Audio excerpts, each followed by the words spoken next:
नमस्कार दोस्तों, स्वागत है आपका हमारे official YouTube channel GS sir में। कैसे हैं आप सब? मैं उम्मीद करता हूं स्वस्थ होंगे, मस्त होंगे, अपनी तैयारी में व्यस्त होंगे। बेटा आज की जो क्लास है, क्लास नंबर 62 है। आप जानते हैं TGT PGT कला के लिए हम लोग बंगाल शैली पढ़ रहे थे। बंगाल शैली के कलाकार बहुत अच्छे से हमने देखा, जिसमें आप जानते हैं EB हैवले से स्टार्ट किया और लास्ट में हम लोग मनीषी डे और जो है राम कुमार तक पढ़ा है, राम गोपाल विजयवर्गीय तक देखा है।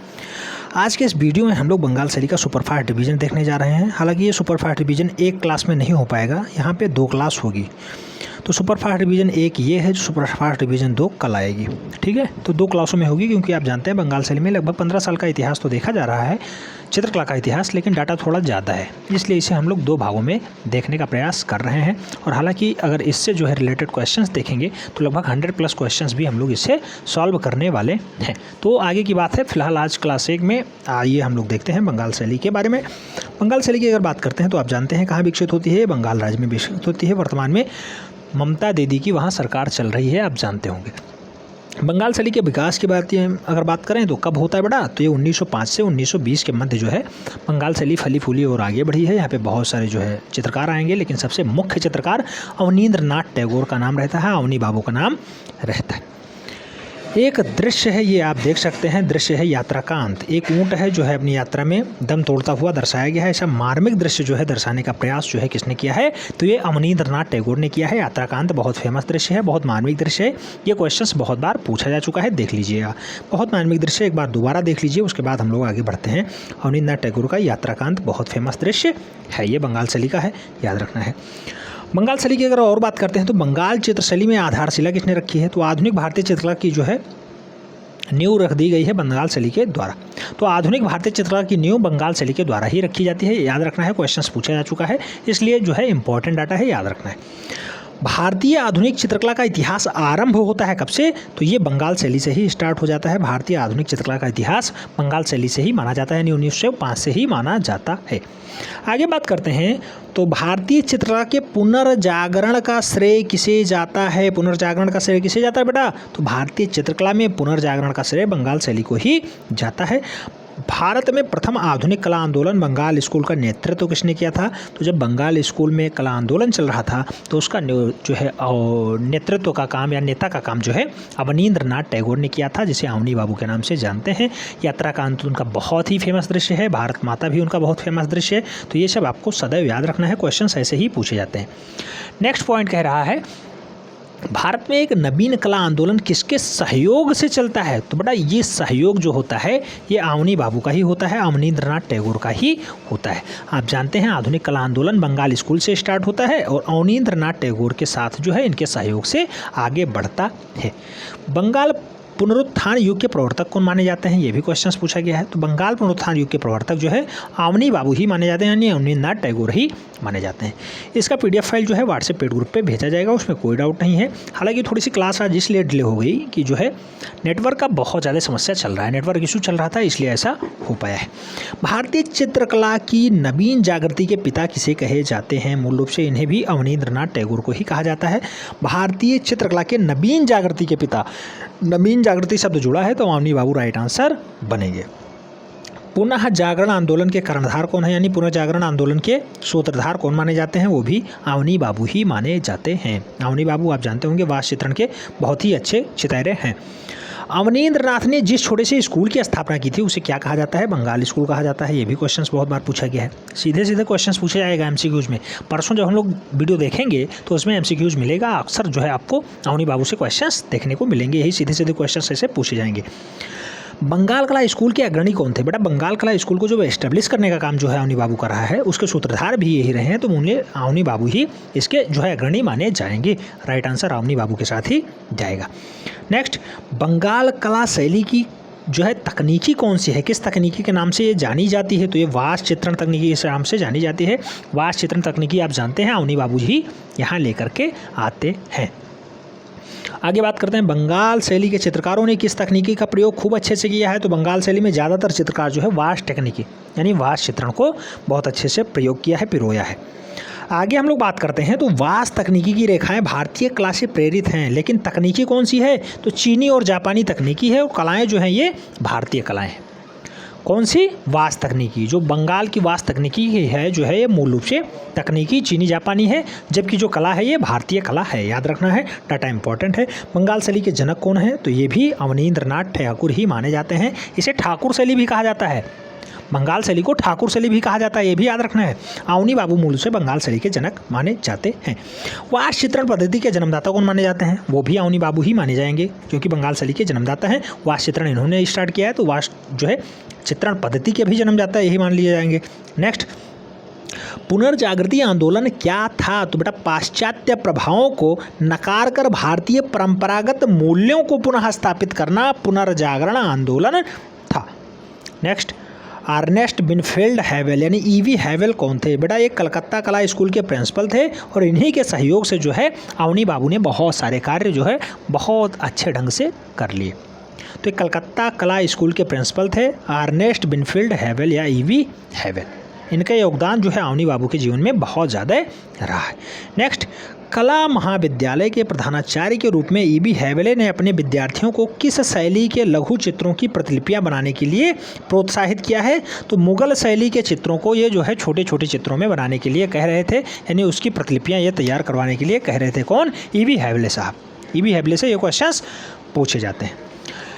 नेक्स्ट डाटा हम लोग देखते हैं बंगाल शैली में और क्या पूछा जा सकता है। तो बेटा आपको याद रखना है, आनंद केटिश कुमार स्वामी का जन्म श्रीलंका के कोलंबो में हुआ था। इनकी मृत्यु कहाँ पे होती है? तो यूएसए में होती है। आनंद केटिश कुमार स्वामी का मैसाचुसेट्स शहर है, यूनेस्को नहीं, यूएसए में है, याद रखना है। आनंद केटिश कुमार स्वामी एक अच्छे कलाविद हैं। इनका जन्म श्रीलंका में होता है। बहुत ज़्यादा हस्तक्षेप यहाँ किए हैं, आप जानते होंगे, हर जगह इनका नाम आता है। इन्हें भी हम लोग पढ़ेंगे, बहुत अच्छे से पढ़ेंगे, क्योंकि ये आपके सिलेबस में तो नहीं है लेकिन क्वेश्चंस बनाते हैं, इसलिए इन्हें भी हम लोग बहुत अच्छे से पढ़ने का प्रयास करेंगे। आगे बात करते हैं, तो कलाकार, लेखक और रॉयल कॉलेज ऑफ लंदन से संबंध रखने वाले विलियम रोथेनस्टीन किसके मित्र थे? बेटा विलियम रोथेनस्टीन जो हैं ये किसके मित्र थे? तो ये अवनी बाबू के मित्र थे, याद रखना है। Indian society of oriental art की स्थापना किस वर्ष होती है? ये डाटा पूछा जा चुका है। 1907 में ये एस्टेब्लिश होता है, Indian society of oriental arts. Next data पूछा जाता है, Indian society of oriental arts के प्रथम अध्यक्ष कौन बनाए जाते हैं? तो जो पहले अध्यक्ष बनते हैं उन्हें हम लोग लॉर्ड किचनर कहते हैं। लॉर्ड किचनर, कई जगह डाटा किचनर लिखा मिलता है, तो किचनर जो है Indian society of oriental art के पहले अध्यक्ष बनते हैं, प्रेसिडेंट बनते हैं। Next, Indian society of oriental arts में कितने सदस्य थे? कुल मिला के 35 सदस्य थे बेटा। 30 अंग्रेज थे और 5 भारतीय थे। 1907 में इसे इस्टेब्लिश किया गया और बंगाल स्कूल को जो है आगे बढ़ाने के लिए काम किया। लॉर्ड किचनर इसके अध्यक्ष थे और मूल रूप से इसे आगे बढ़ाने के लिए बहुत ज़्यादा काम किया इन्होंने। नेक्स्ट, 1913 ईस्वी में आनंद केटिश कुमार स्वामी ने कौन सी पुस्तक प्रकाशित की? कला एवं स्वदेशी पुस्तक इन्होंने प्रकाशित की। कब? 1913 में, जब गीतांजलि के लिए नोबेल पुरस्कार मिलता है किसे? रविंद्र बाबा को, यानी रविंद्रनाथ ठाकुर को। आप जानते होंगे ये डाटा बहुत बार पूछा गया, गीतांजलि के नोबेल पुरस्कार कब मिलता है उन्हें? तो 1913 में मिलता है।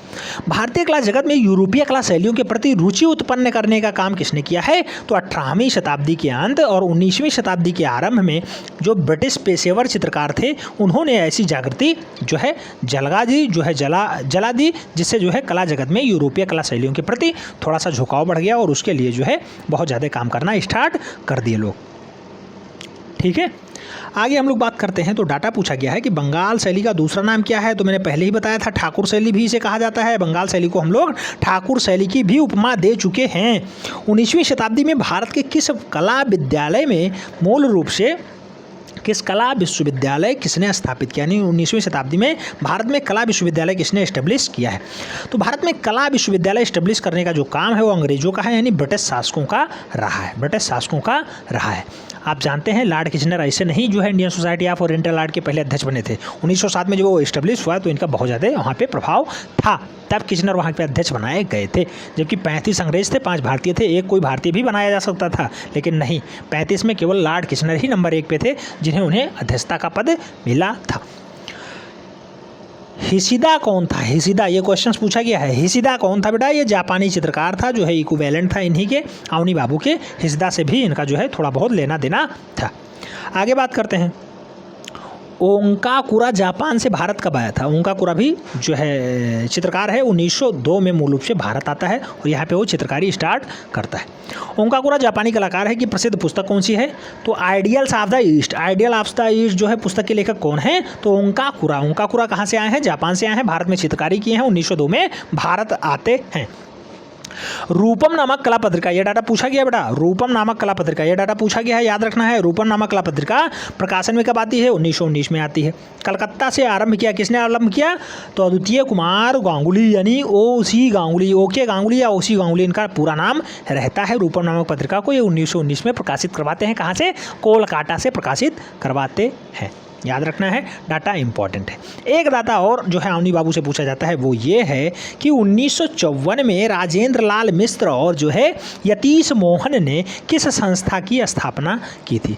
तो राजेंद्र लाल मिश्र और मूल रूप से यतीश मोहन ने 1954 में कला उद्योग संस्थान या फिर उद्योग कला संस्थान इस्टेब्लिश किया था। डाटा इंपॉर्टेंट है, ये अवनी बाबू के जो है समकालीन में माने जाते हैं। ये सारे दृश्य जो है, जो क्वेश्चंस अभी तक हमने करे हैं वो जो है बहुत ही महत्वपूर्ण है। बंगाल शैली में बार बार रिपीट होते हैं क्वेश्चंस, उन्हें हम लोग देखने का प्रयास कर रहे थे। अब हम लोग अच्छे से अवनी बाबू के बारे में जानेंगे, अवनींद्रनाथ टैगोर के बारे में जानेंगे। 1871 से 1951 इनका जो है जन्म काल है। अवनींद्र बाबू का जन्म जो है मूल रूप से कहाँ पे होता है? तो 7 अगस्त 1871 को जोरासांको, कोलकाता, पश्चिम बंगाल में मूल रूप से इनका जन्म होता है। जोरासांको का बहुत बार पूछा गया है, याद रखना है। नेक्स्ट, अवनी बाबू का विवाह किससे होता है बेटा? तो सुहासिनी देवी से इनका शादी होती है, याद रखना है। टैगोर द्वारा रचित ग्रंथ कौन सा है? तो भारत शिल्प पूछा जाता है। भारत शिल्प परिचय कब लिखा? 1909 में लिखा। षडांग कब लिखा? 1914 में लिखा। और बंगलार वृत्त कब लिखा है? तो 1919 में बंगलार वृत्त भी लिखा है। किसने? अवनींद्रनाथ टैगोर ने। अवनींद्रनाथ टैगोर की वाइफ का क्या नाम था? सुहासिनी देवी। सुहासिनी देवी। कलकत्ता कला विद्यालय में प्रथम भारतीय प्रधानाचार्य कौन थे? तो अवनींद्रनाथ ठाकुर थे, यानी अवनींद्रनाथ टैगोर थे। कौन? कलकत्ता विद्यालय में मूल रूप से पहले भारतीय प्रधानाचार्य के रूप में जो है नामित हो चुके हैं अवनींद्रनाथ टैगोर जी। आगे हम लोग बात करते हैं तो डाटा पूछा जाता है। एक दृश्य है शाहजहां की मृत्यु, ये 1902 में बनाते हैं। शाहजहां है, आप देख सकते हैं, और ये मृत्यु की शैया पे लेटा हुआ है। ऐसा दृश्य किसने बनाया है? अवनी बाबू ने, यानी अवनींद्रनाथ टैगोर ने बनाया है। ऐसा दृश्य बार बार पूछा जाता है, देख सकते हैं। अच्छे से एक बार और देख लीजिए, उसके बाद हम लोग आगे बढ़ते हैं। तो अवनींद्रनाथ टैगोर जो है शाहजहां की मृत्यु को बनाते हैं कब? 1902 में बनाते हैं। आगे, बंगाल शैली की संस्थापक चित्रकार कौन थे, यानी प्रवर्तक कौन थे? ये भी अवनींद्रनाथ टैगोर ही थे। आधुनिक चित्रकला का पितामह जिसे कहा जाता है? अवनींद्रनाथ टैगोर को कहा जाता है। अवनींद्रनाथ टैगोर के शिष्य तथा बंगाल शैली में कार्य करने वाले अन्य चित्रकार कौन कौन से थे? तो आप जानते हैं चित्रेंद्रनाथ मजूमदार, नंदलाल बोस, असित कुमार हलधर, डीपी राय चौधरी, शैलेंद्रनाथ डे, मुकुल चंद डे, शारदाचरण उखिल, सुरेंद्र गांगुली, रवि शंकर रावल और AR चौधरी के साथ साथ के वेंकटप्पा। इसमें ज़्यादातर नाम हम लोगों ने कल पढ़ रखे हैं, हालांकि जो आपके सिलेबस में नहीं है उसे भी हमने कल पढ़ा था। इसीलिए पढ़ा था कि बेटा हो सकता क्वेश्चंस कहीं से घुमा के पूछ ले तो आपका राइट आंसर बन जाए। हालांकि हम लोग पूरे बंगाल शैली को, ये जितने भी नाम आपको दिखाई दे रहे हैं सभी को यहाँ देखने का प्रयास करेंगे। नेक्स्ट वीडियो में हम लोग देखेंगे जो है सुपरफास्ट डिवीजन 2 में हम लोग पूरा डाटा देखने का प्रयास करेंगे। देख लीजिए बेटा, बहुत सारे लोग ये डाटा पूछते रहे हैं। भारतीय शिल्प षडांग के लेखक कौन है? भारतीय शिल्प षडांग के लेखक तो ये अवनींद्रनाथ टैगोर जी हैं। अवनींद्रनाथ टैगोर। भारतीय शिल्प षडांग के लेखक कौन है? अवनींद्रनाथ टैगोर जी। अवनींद्रनाथ टैगोर ने जापानी वास्तु चित्रण की शिक्षा किससे ली थी, यानी किससे प्राप्त की थी? तो योकोहामा तोकान और हसीदा और जो है योकोहामा तोकान और हसीदा से मूल रूप से ये वास्तु चित्रण पद्धति को सीखने के लिए आगे आते हैं। अवनींद्रनाथ टैगोर इन्हीं से अपना जो है कला गुरु मानते हैं, इन्हीं से जो है ये डाटा सीखने का प्रयास करते हैं। वास्तु तकनीकी, जो जापानी वास्तु तकनीकी है, इसे योकोहामा तोकान और हसीदा से सीखने का प्रयास करते हैं। आगे बात करते हैं अवनी बाबू के बारे में और क्या क्या क्वेश्चंस पूछा जाता है। जैसे अवनींद्रनाथ टैगोर कला आर्ट स्कूल के प्रिंसिपल कब बने? तो 1905 में बने, पहले भारतीय प्रिंसिपल बनते हैं, ये भी याद रखना है। औरंगजेब का बुढ़ापा किसकी प्रसिद्ध कृति है? अवनींद्रनाथ टैगोर की फेमस कृति है, बहुत बार पूछा गया है, याद रखना है, स्टार लगा लीजिएगा। कमल पत्र पर आशुपात, यानी कागज पर जल रंग से जो है वास्तु चित्रण किया गया है, किसका है? तो ये जो है रविंद्रनाथ नहीं, अवनींद्रनाथ ठाकुर का है। कमल पत्र पर आशुपात किसने बनाया है? तो ये अवनींद्रनाथ ठाकुर ने बनाया है, बहुत फेमस जो है इनकी रचना है। गणेश जननी भी बहुत फेमस रचना है, ये भी और जो है अवनींद्रनाथ ठाकुर की ही है। अवनींद्रनाथ ठाकुर नाम याद रखना है, जो है बंगाल शैली के जन्मदाता भी यही है। नेक्स्ट, औरंगजेब की वृद्धावस्था के चित्र सुरक्षित कहाँ रखे गए हैं? राज्य पुस्तकालय रामपुर उत्तर प्रदेश में औरंगजेब की वृद्धावस्था के पुत्र जो है चित्र रखे हुए हैं। बड़ा पुत्र निकल गया, सॉरी, चित्र रखे हुए हैं। औरंगजेब का वृद्धावस्था का चित्र कहाँ पे रखा हुआ है? रामपुर संग्रहालय उत्तर प्रदेश में रखा हुआ है। अवनींद्रनाथ टैगोर के आरंभिक कलागुरु कौन थे? तो इटालियन कलाकार गिल हार्डी प्रारंभिक कलागुरु थे। दूसरे नंबर पे याकोहामा तोकान और हसीदा आते हैं, जो जापानी वास्तु तकनीकी को शिक्षा देते हैं मूल रूप से अवनींद्रनाथ टैगोर को। तो ये लोग इनके कलागुरु भी हैं, याद रखना है डाटा। नेक्स्ट, बुद्ध और सुजाता तथा बुद्ध जन्म किसकी रचना है? बहुत फेमस है ये, बुद्ध और सुजाता भी पूछा गया है और बुद्ध जन्म भी पूछा गया है, अवनींद्रनाथ ठाकुर की रचना है, याद रखना है। भारत माता 1905 में बनाते हैं कौन? अवनींद्रनाथ टैगोर जी। भारत माता के लिए बहुत सारे नाम आते हैं, याद रखना है। अवनींद्रनाथ ठाकुर भी एक भारत माता को बनाते हैं, कब? 1905 में बनाते हैं। आगे बात करते हैं।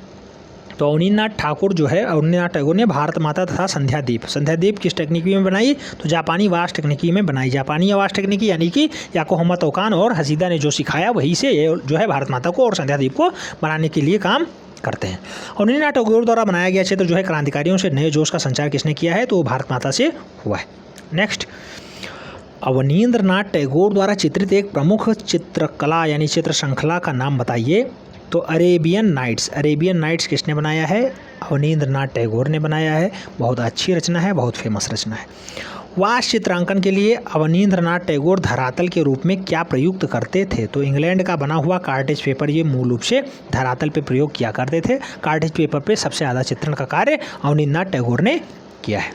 आगे, समाज की बुराइयों को अवनींद्रनाथ टैगोर ने किसके माध्यम से उजागर किया है? तो मुखौटों के माध्यम से समाज की बुराइयों को उजागर करने का काम किया है। अवनींद्रनाथ टैगोर के द्वारा बनाई गई कट्टुम की कृत काष्ठ से निर्मित उल्लू कहाँ सुरक्षित रखा हुआ है? तो कुट्टुम की जो उल्लू हैं वो कहाँ है? राष्ट्रीय संग्रहालय नई दिल्ली में सुरक्षित रखे हुए हैं। अवनी बाबू के ये चित्र हैं, याद रखना है। ए.एन. टैगोर की काष्ठ मूर्तियाँ कहाँ सुरक्षित रखी हुई हैं? अवनींद्रनाथ टैगोर की काष्ठ मूर्तियाँ कहाँ पे हैं? तो राष्ट्रीय आधुनिक कला दीर्घा नई दिल्ली में मूल रूप से सुरक्षित रखी हुई हैं, जैसे जो है उल्लू भी रखा हुआ है कुट्टुम की। ठीक है, आगे बात करते हैं। तो सन 1921 से 1929 ईस्वी के मध्य कलकत्ता विश्वविद्यालय में कार्यरत अवनींद्रनाथ ने जो व्याख्यान दिया वह किस नाम से संग्रहित होता है? तो वागीश्वरी शिल्प प्रबंधावली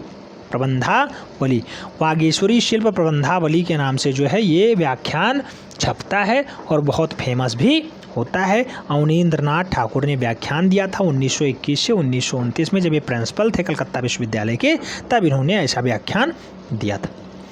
अवनींद्रनाथ टैगोर की आत्मकथा का नाम क्या है बेटा? तो जोड़ा साकोर धारे मूल रूप से इनकी आत्मकथा है। आप जानते हैं इनका जन्म भी जोड़ा साको कोलकाता में हुआ था, तो इसी के नाम पे जोड़ा साकोर धारे इनकी आत्मकथा भी है, इन्होंने खुद लिखी है। अवनींद्रनाथ टैगोर ने रविंद्रनाथ की किस पुस्तक के लिए 32 रेखा चित्र बनाए? तो चित्रांगदा के लिए मूल रूप से 32 रेखा चित्र बनाए थे। ये क्वेश्चन पूछा गया है, स्टार लगा लीजिएगा। रविंद्र जी की जो है पुस्तक है चित्रांगदा, उसके लिए 32 रेखा का चित्र अवनींद्रनाथ ठाकुर ने भी बनाया है। अवनींद्रनाथ टैगोर की शिष्या का नाम क्या था? तो बेटा शिष्या पूछा गया है यहाँ महिला, यानी शिष्या कौन थी? तो रानी चंदा मूल रूप से अवनींद्रनाथ टैगोर की शिष्या थी। बाकी शिष्य तो बहुत थे, नंदलाल बोस, अजित कुमार अल्लर, चितेंद्रनाथ मजूमदार, बहुत सारे नाम आ जाएंगे। नेक्स्ट, अवनींद्रनाथ के शिष्य कला के लिए प्रसार कहाँ कहाँ किया गया था? तो शांति निकेतन में नंदलाल बोस, लखनऊ में हल्दर असित कुमार हल्दर, मैसूर में के वेंकटप्पा, मद्रास में देवी प्रसाद राय चौधरी और जयपुर में शैलेंद्र नाथ डे, लाहौर में समरेश्वर नाथ गुप्ता। नेक्स्ट, भारत की पहली महिला चित्रकार, ये डाटा बहुत बार पूछा गया। भारत की पहली महिला चित्रकार कौन है? सुनैना देवी हैं, अवनींद्रनाथ टैगोर की बहन है सुनैना देवी। राज कहानियाँ नामक बंगाल साहित्य किसने लिखा है? तो राज कहानियाँ नामक जो बंगला साहित्य है मूल रूप से अवनी बाबू का ही है, अवनींद्रनाथ टैगोर का ही है। आगे बात करते हैं। तो कहा जाता है बच्चों के लिए किसने अबन ठाकुर नाम से पुस्तक लिखा है? तो अबन ठाकुर नाम से जो पुस्तक लिखी गई है वो भी अवनी बाबू की ही है। आगे, विख्यात चित्र यात्रा का अंत किसने बनाया है? तो बेटा यात्रा का अंत जस्ट हमने अभी दिखाया था आपको, ऊँट है जस्ट, वो बिल्कुल बैठा जा रहा है और वो मरणासन अवस्था में है, उसी को यात्रा का अंत कहा जाता है। अवनींद्रनाथ टैगोर ने बनाया है, बहुत मार्मिक दृश्य है वो यात्रा का अंत। नेक्स्ट जो डाटा और पूछा जाता है अवनी बाबू से, वो पूछा जाता है the introduction to Indian artist anatomy. The introduction to Indian artist anatomy किसकी प्रसिद्ध पुस्तक है? तो ये भी अवनी बाबू की फेमस पुस्तक है, याद रखना है। अवनींद्रनाथ टैगोर के प्रमुख चित्र कौन से थे? तो भारत माता हो गया, गणेश जन्नी हो गया, बुद्ध जन्म हो गया, बुद्ध और सुजाता हो गया, तिच्छ रचिता हो गया, ताजमहल हो गया, शाहजहाँ की मृत्यु हो गया, जीवन संध्या हो गया, कोहरा हो गया और संध्या हो गया। तो मूल रूप से एक खास उनके चित्र हैं जिसमें भारत माता बहुत बार पूछा गया है, सुजाता और जो है तिच्छ रचिता भी कई बार पूछा जा चुका है, शाहजहाँ की मृत्यु भी बहुत बार पूछा जा चुका है। तो जो डाटा आपको पढ़ाया गया है बहुत ही महत्वपूर्ण है, याद रखना है, पेपर को हटा के बैठिएगा, नोट डाउन भी कर लीजिएगा, ठीक है। अब हम लोग बात करते हैं अच्युत कुमार हल्दर की। अच्युत कुमार हल्दर से जो क्वेश्चंस बार बार पूछा जाता है वो सबसे महत्वपूर्ण क्वेश्चन यही है कि अच्युत कुमार हल्दर किस कॉलेज में पहले जो है प्रिंसिपल बनते हैं, पहले भारतीय प्रिंसिपल बनते हैं? तो लखनऊ के पहले भारतीय प्रिंसिपल बनते हैं। ये देखते हैं अच्युत कुमार हल्दर की अगर बात करते हैं 1890 से 1964 तक इनका जो है कार्यकाल रहा है। अच्युत कुमार हल्दर का जन्म जो है 10 सितंबर 1890 ईस्वी को कोलकाता में होता है। अच्युत कुमार हल्दर किस आर्ट कॉलेज में प्रथम भारतीय प्रिंसिपल बनाए जाते हैं? तो लखनऊ आर्ट कॉलेज में बनाए जाते हैं। किस चित्रकार ने बाघ, अजंता जो है और जोगीमारा की भित्ति चित्रों में प्रतिलिपियाँ तैयार की है? तो अच्युत कुमार हल्दर के नाम ही बाघ, अजंता और जोगीमारा तीनों किसने? अच्युत कुमार हल्दर ने। अच्युत कुमार हल्दर की प्रसिद्ध पुस्तकें कौन सी हैं? तो अवर हेरिटेज इन आर्ट और आर्ट एंड ट्रेडेस या ट्रेडेंस। तो आर्ट एंड ट्रेडेंस और आवर हेरिटेज इन आर्ट ये दोनों पुस्तकें अच्युत कुमार हल्दर की हैं जो लखनऊ आर्ट कॉलेज के पहले प्रिंसिपल बनाए जाते हैं, आपको याद रखना है सदैव। और एक डाटा और पूछा जाता है, अच्युत कुमार हल्दर जाने जाते हैं तो आधुनिक कलाकार के रूप में मूल रूप से इन्हें ख्याति प्राप्त है अच्युत कुमार हल्दर जी को। आगे हम लोग बात करते हैं तो अच्युत कुमार हल्दर से और कौन से डाटा जो पूछे जा रहे हैं वो पूछा जा रहा है। अच्युत कुमार हल्दर की प्रसिद्ध चित्र ध्रुव को 1914 ईस्वी में किस पुस्तक में प्रकाशित किया गया था? तो mix of the Hindus and Buddhist ये पुस्तक है, mix of the Hindus and Buddhist इनकी पुस्तक है। मूल रूप से उसी में जो है ये ध्रुव को प्रकाशित करवाते हैं। 1914 का जो है फेमस दृश्य है ध्रुव। तो myths of the Hindus and Buddhist पुस्तक में मूल रूप से जो अच्युत कुमार के एक खास चित्र ध्रुव को चित्रित करवाया जाता है। किस सन में? 1914 में चित्रित करवाया जाता है।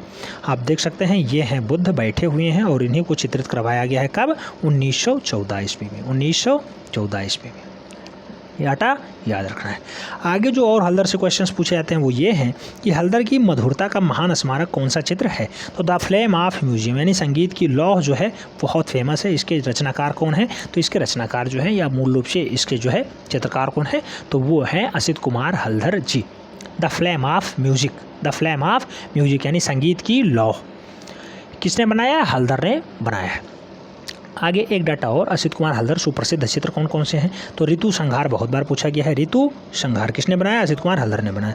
उमर खैयम किसने बनाया? अच्युत कुमार हल्दर ने बनाया। कुड़ाल किसका है? अच्युत कुमार हय्यर का है। और अकबर किसका फेमस चित्र है? वो भी अच्युत कुमार हल्दर का ही सबसे फेमस चित्र माना जाता है। तो इतना डाटा जो है अच्युत कुमार के लिए पर्याप्त है। इतना जो है हम लोगों ने सुपरफास्ट रिविजन में देखा।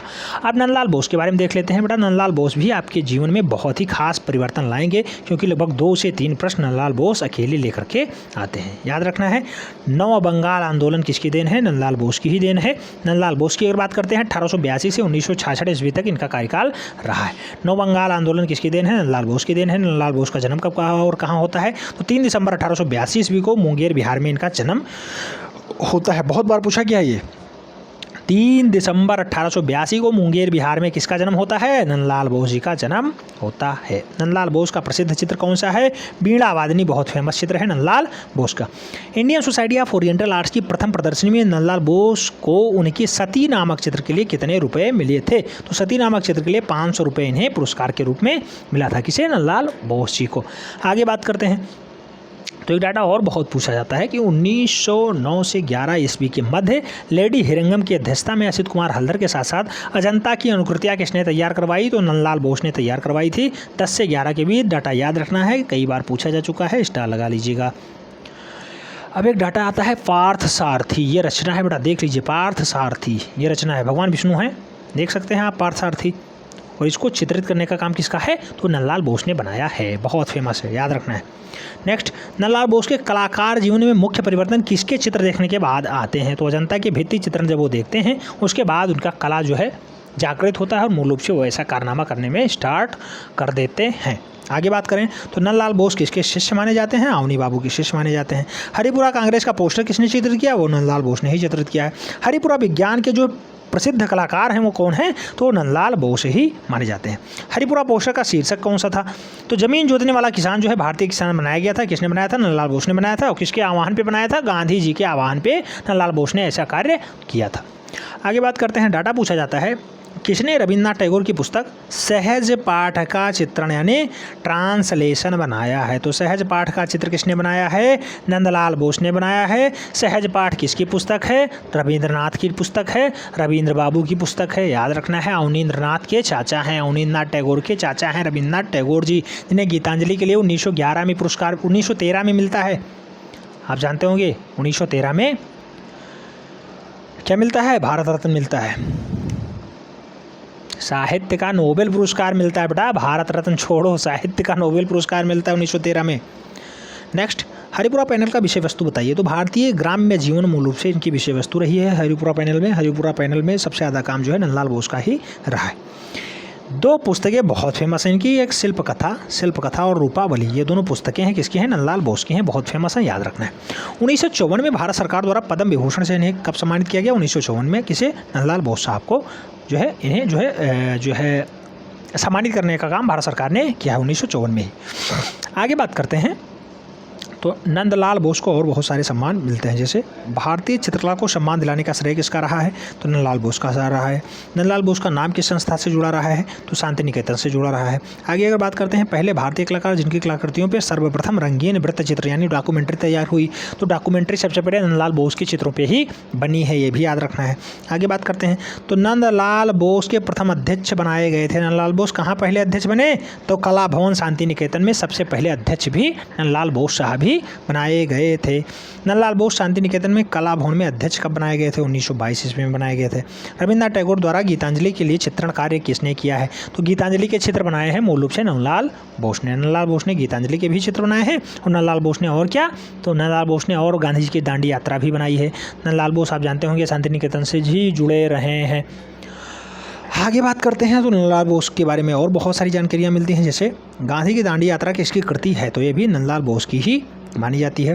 कौन सा प्रसिद्ध कलाकार ये है कि आपका उपनाम मास्टर मोसाई के नाम से फेमस हुआ है, तो मास्टर मोसाई उपनाम जो है वो नंदलाल बोस साहब का है। जबकि अवनी बाबू कौन कहलाते हैं, तो अवनींद्रनाथ टैगोर अवनी बाबू कहलाते हैं। ये मास्टर मोसाई पूछा गया क्वेश्चन है बेटा, स्टार लगा लीजिएगा। नेक्स्ट, हरिपुरा कांग्रेस में बनाए गए चित्रों का माध्यम क्या रहा है, तो ये टेम्परा रहा है बेटा। टेम्परा माध्यम में चित्र बनाए गए हैं। नंदलाल बोस ने सन 1928 में इटालियन म्यूरल तकनीकी में कौन सा विशाल भित्ति चित्र बनाया है, तो दुल्हे की सवारी मूल रूप से नंदलाल बोस ने इटालियन चित्रों में बनाया था, याद रखना है, भित्ति चित्रण है। नेक्स्ट, नंदलाल बोस से और क्या क्वेश्चंस बन सकता है, तो पूछा गया है कौन सा 15 फीट लंबा नंदलाल बोस ने 1 घंटे में बनाया था, तो पांडवों का हिमालय आरोहण मूल रूप से 1 घंटे में बनाया था और 15 फीट लंबा चित्र बना दिया था, याद रखना है। ये सब जो है कारनामे इनके बहुत खास रहे हैं। महिषासुर मर्दनी बहुत फेमस चित्र है, ये किसने बनाया है, तो महिषासुर मर्दनी यानी देवी जो है दुर्गा को बनाने का काम नंदलाल बोस का ही रहा है, बहुत फेमस रहा है, याद रखना है। नेक्स्ट डाटा पूछा जाता है कि जो है रविन्द्रनाथ टैगोर की किस पुस्तक का अलंकरण नंदलाल बोस ने किया था, तो छायानिका पुस्तक का अलंकरण जो है मूल रूप से नंदलाल बोस ने ही किया है। भारतीय संविधान की मूल पांडुलिपियों का चित्रण किसने किया है बेटा, नंदलाल बोस ने बनाया है। कुल कितने चित्र बनाए हैं, 22 चित्र बनाए हैं, किसमें, भारतीय संविधान में, याद रखना है, ये भी डाटा बहुत ही महत्वपूर्ण है। नंदलाल बोस ने किन कलाकारों के चित्रों की अनुकृतियाँ भी बनाई है, तो राजा रवि वर्मा और रायफेल के चित्रों की भी अनुकृतियाँ इन्होंने तैयार की है, किसने, नंदलाल बोस साहब ने। यम और सावित्री किसकी प्रसिद्ध कृति है, यम और सावित्री किसकी सबसे फेमस कृति है, सबसे प्रसिद्ध कृति है, तो किसकी है बेटा, नंदलाल बोस साहब की है, नंदलाल बोस साहब की है यम और सावित्री। अब आज का वीडियो हम लोग यहीं बाइंड अप करते हैं। अगला वीडियो हम लोग देखेंगे जिसमें हम लोग सुपरफास्ट डिवीजन करेंगे, बंगाल शैली से क्षितिज मजूमदार के बारे में पढ़ेंगे। क्षितिज मजूमदार के बाद शैलेंद्रनाथ डे पढ़ेंगे, शैलेंद्रनाथ डे के बाद डीपी रायचौधरी पढ़ेंगे, डीपी रायचौधरी के बाद हम लोग बहुत सारे नाम और देखेंगे, जैसे मोहम्मद अबुल रहमान चौधरी हो गए, या फिर सुधीर रंजन खास्तगीर हो गए, या फिर जो है शारदा चरण वकील हो गए। बहुत सारे नाम ऐसे रहेंगे जिन्हें हम लोग देखने का प्रयास करते हैं। तो पूरा का पूरा डाटा आपको मिलने वाला है, उसमें कोई डाउट्स नहीं है, एक भी क्लास मिस नहीं होगी। आज बहुत सारे लड़के ये पूछ रहे थे सर अभी क्लास कितने दिन और चलेगी, बेटा परेशान मत होइए, अभी तो आपका 20 मॉडल पेपर भी कराना है। क्लास अभी लगातार लगभग आपकी 20 दिन तो चलेगी क्योंकि अभी ना ही कलाकार हमने पढ़ाए हैं, समसामयिक चित्रकार भी आपको पढ़ाने हैं, जिसमें आप जानते होंगे राजा रवि वर्मा हो गए, रविन्द्रनाथ ठाकुर हो गए, गगननाथ टैगोर हो गए, M.F. हुसैन हो गए, के हब्बर हो गए। तो ये सब अभी हमने नहीं पढ़ाया है, कला के तत्व अभी हमने नहीं पढ़ाया। तो ये सब डाटा अभी आपको पढ़ाना है। लगभग 20 क्लास में ये जो है बाइंड अप हो पाएगा। और अभी मॉडल पेपर तो अलग ही चलना है, तो मॉडल पेपर तो चलेगा ही, उसमें कोई डाउट नहीं है। मिलते हैं नेक्स्ट वीडियो में, तब तक के लिए जय हिंद।